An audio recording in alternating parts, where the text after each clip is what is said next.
Colter Wood. I'm 35, a Navy veteran, and I'm receiving services from Swords to Plowshares specifically for housing placement and job replacement.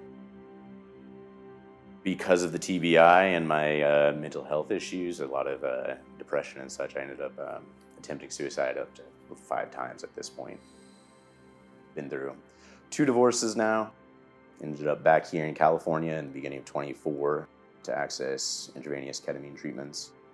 Since starting these treatments, I've had almost no depression. A lot of my impulse control issues are completely gone, that I would attribute to the traumatic brain injury. Any want to use alcohol or anything is gone. They've provided me all the support I need. Having somewhere to go when it gets really difficult, to have people to talk to. They also provide the lunches here, which is awesome. So it's really just given me the ability to coherently advocate for myself in this housing journey, as well as supporting me and accessing these life-saving treatments. I can't imagine where I'd be without Swords.